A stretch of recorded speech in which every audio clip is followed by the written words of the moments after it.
Shalom semua jemaat yang dikasihi, semoga kita semua tetap memiliki damai sejahtera yang daripada Tuhan. Dan sebelum kita mendengarkan perkongsian firman Tuhan, saya ingin mengajak semua jemaat untuk berdoa bersama-sama. Mari kita berdoa. Bapa di surga, biarlah damai sejahtera daripada Engkau selalu ada untuk kami. Walaupun dalam keadaan kesesakan dan pergumulan di seluruh dunia saat ini, tapi kami tetap kuat bersama dengan Engkau karena Engkaulah yang menyertai kami. Dan saat ini Tuhan, kami mau mempersiapkan pribadi kami supaya ketika kami mendengarkan firman-Mu, kami benar-benar diberkati, ditegur, diubahkan dan dibentuk supaya menjadi seorang pribadi yang memiliki damai sejahtera di dalam Engkau. Terima kasih Bapa, biarlah Engkau yang berbicara untuk setiap pribadi kami. Di dalam nama Yesus Kristus kami menyambut firman-Mu ini dengan penuh ucapan syukur. Amin. Haleluya. Jemaat yang dikasihi, mari kita buka Alkitab dan baca di dalam kitab Roma pasal yang ke-12 ayat yang ke-18. Roma pasal 12 ayat yang ke-18. Saya bacakan dalam terjemahan bahasa Indonesia di bawah tema persembahan yang benar. Sedapat-dapatnya, kalau hal itu bergantung padamu, hiduplah dalam perdamaian dengan semua orang. Amin. Jemaat yang dikasihi, subtema kita pada hari ini ialah saling bergantung dalam gereja ataupun mengusahakan damai. Setiap daripada kita memerlukan orang lain untuk membantu, menghiburkan, mendoakan, dan menguatkan kita. Dalam kehidupan kekeluargaan, kita memerlukan ahli keluarga kita untuk menyokong, membimbing, dan melindungi kita. Dalam kehidupan dalam gereja juga, kita memerlukan komitmen daripada para pemimpin gereja dan anggota jemaat agar kita semua dapat saling memperhatikan, memperdulikan, mengasihi, menghargai, dan memperlengkapi di antara satu dengan yang lain. Tuhan menciptakan kita bukan untuk hidup sendiri-sendiri, tetapi Tuhan menciptakan kita supaya kita dapat menikmati sebuah kehidupan bersama makhluk ciptaan Tuhan yang lain. Amin. Dalam kehidupan kita, baik orang yang percaya kepada Tuhan atau orang yang belum percaya, kita seringkali diperhadapkan dengan konflik, masalah, pergumulan, cabaran, dan tantangan. Apakah itu datang dari anggota keluarga kita sendiri, datang daripada lingkungan teman-teman kita, mungkin juga dari pihak atasan kita, dan mungkin juga dari masyarakat di sekeliling kita. Sehebat apapun kita dan sebaik apapun kita, tetap akan ada orang-orang yang tidak suka dan tidak senang dengan diri kita. Namun sebagai orang Kristen, kita dinasihatkan, ditegur, dan diajar untuk hidup damai bagi semua orang. Rasul Paulus menasihatkan orang-orang percaya di Roma agar hidup dalam perdamaian bagi semua orang. Dan nasihat ini juga masih relevan digunakan pada masa kini, di mana kita juga tidak terlepas daripada konflik kehidupan, sehingga kan terjadinya perselisihan paham, pergaduhan, dendam, marah, dan sebagainya. Di dalam kalangan ahli keluarga, di kalangan pemimpin gereja, di kalangan jemaat, dan di dalam lingkungan masyarakat kita. Namun, melalui nasihat Rasul Paulus, kita dapat belajar 3 perkara, yaitu yang pertama, tempatkan dan jadikan pribadi kita sebagai alat damai. Jemaat yang dikasihi, perselisihan paham, persengketaan, dan ketidakserasian mungkin seringkali terjadi dalam sesuatu perhubungan di antara anggota keluarga maupun dalam pelayanan gereja. Setiap daripada kita tidak akan pernah terlepas dari yang namanya perselisihan paham. Namun sesuatu masalah tidak akan berpanjangan lama apabila kita menempatkan dan menjadikan diri kita sebagai pribadi yang membawa damai. Amin. Sebesar manapun kemarahan pasti akan terpadam apabila adanya penguasaan diri. Sehebat manapun pergaduhan, pasti akan berhenti apabila salah seorang atau sebelah pihak ingin berdamai. Perselisihan dan perpecahan akan dipulihkan apabila kita memiliki kerendahan hati untuk mengakui kesalahan kita, meskipun itu bukan salah kita dan bukan kita yang memulakannya. Namun untuk mencari jalan perdamaian, ada kalanya kita harus merendahkan hati dan diri kita bagi melembutkan hati orang lain. Jemaat yang dikasihi, merendahkan hati kita itu tidak akan pernah menjatuhkan kedudukan kita. Malah melalui kerendahan hati, kita akan diangkat Tuhan menjadi anak-anak yang dikasihinya. Dalam Matius 5 ayat 9, Tuhan Yesus berbicara, "Berbahagialah orang yang membawa damai, karena mereka akan disebut anak-anak Allah." Amin.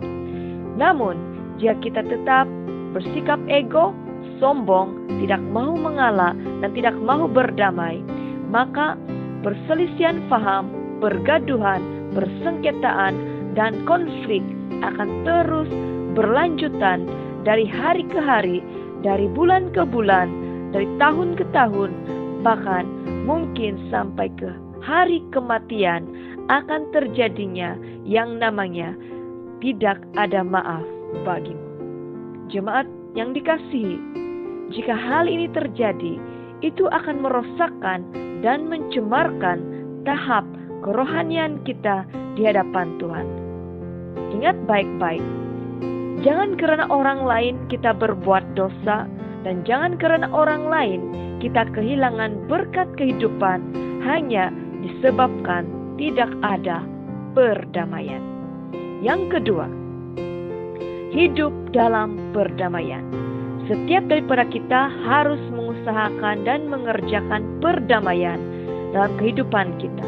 Setiap daripada kita jika ingin melihat hari-hari yang baik, maka kita harus belajar menjaga cara berkomunikasi, cara pergaulan, sikap kita, dan gaya hidup kita. Orang yang suka berdamai akan sentiasa bersikap terbuka di dalam memberikan pengampunan, mendoakan orang lain, mengasihi orang lain, memberkati orang lain, dan tetap berlaku baik bagi semua orang.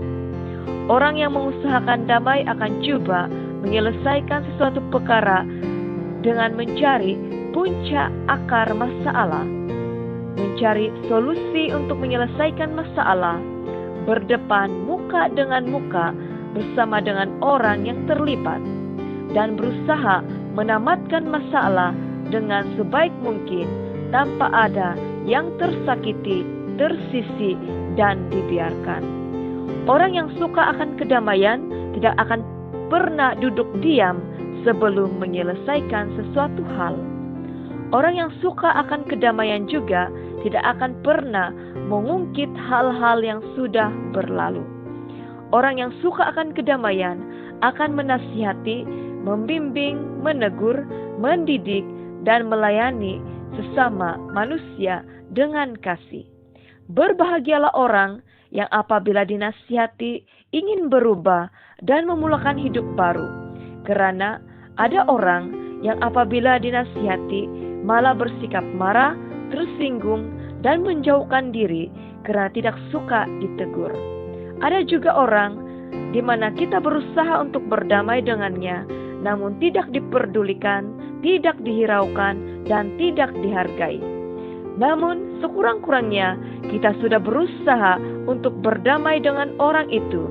Selebihnya itu urusan Tuhan dengan orang tersebut, karena kita sudah melakukan bagian kita sebagai anak-anaknya Tuhan.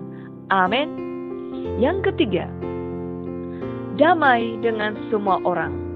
Untuk hidup damai dengan semua orang itu bukan hal yang mudah dan senang. Itu memerlukan pengorbanan, bayar harga, komitmen, dan keterbukaan. Ada kalanya kebaikan yang kita lakukan disalahartikan oleh orang lain. Ada kalanya keramahan kita diragui oleh orang lain. Ada kalanya pertolongan dan bantuan yang kita berikan itu ditanggapi secara negatif oleh orang lain. Namun, jangan pernah berhenti untuk melayani dan melakukan apa yang baik. Teruslah melakukan apa yang baik sesuai dengan cara pikir kita dan sesuai dengan kehendaknya Tuhan. Amin. Tuhan Yesus juga pernah dinilai, dikritik, dipermalukan, dihina, dan dipinggirkan.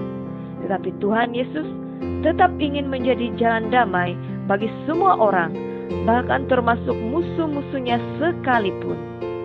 Bila kita hidup damai dengan semua orang, maka secara tidak langsung kita sedang mempromosikan dan memperkenalkan Tuhan Yesus kepada semua orang. Bila kita hidup damai dengan semua orang tanpa mengira latar belakang mereka, status mereka, kedudukan dan pangkat mereka, maka kita akan dikenali sebagai orang Kristen yang sesungguhnya, sehingga ramai jiwa-jiwa yang dimenangkan di dalam Kristus. Amin. Bila kita hidup damai dengan semua orang, hidup kita akan lebih tenang, lebih aman, lebih bahagia, dan lebih harmoni. Meskipun kita juga mengalami pergumulan, tetapi karena damai sejahtera yang daripada Tuhan, itu memampukan kita mengharungi setiap waktu, setiap detik, setiap cabaran dan badai yang menerpa hidup kita, karena Tuhanlah yang menopang kita. Amin. Jemaat yang dikasihi, jika di hati kita masih ada kelukaan, kepahitan, dendam, dan tidak ada damai serta pengampunan, marilah kita mengizinkan Roh Kudus saat ini menjamah hati kita.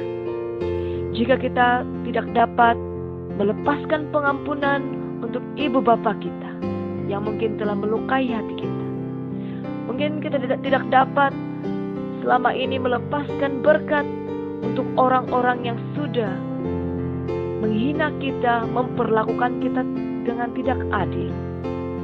Juga mungkin kita masih lagi belum berdamai dengan orang-orang di sekeliling kita, termasuk bekas kekasih kita, bekas suami kita, bekas istri kita, bahkan mungkin juga untuk para pemimpin-pemimpin gereja kita, bahkan mungkin sesama kita.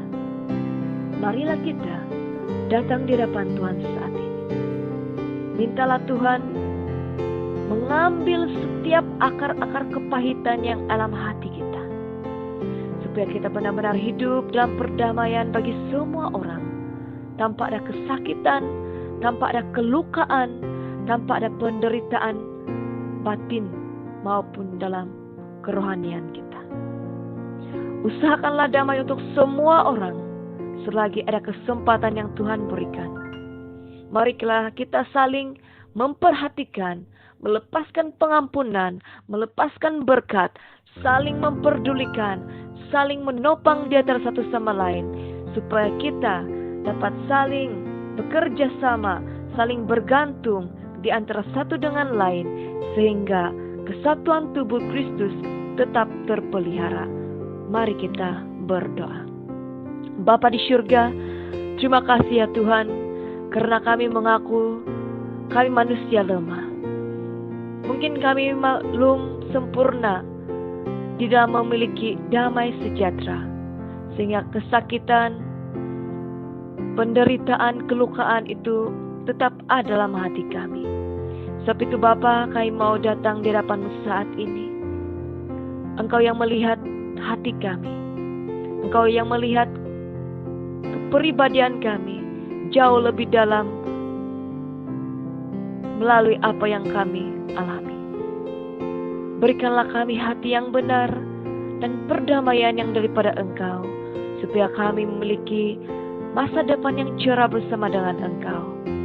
Dan kami melepaskan berkat saat ini untuk orang-orang yang pernah menyakiti hati kami, yang mungkin telah menyinggung hati kami, yang mungkin telah mencuri damai sejahtera dalam hati kami, supaya Engkau menjamah mereka juga. Terima kasih Bapa.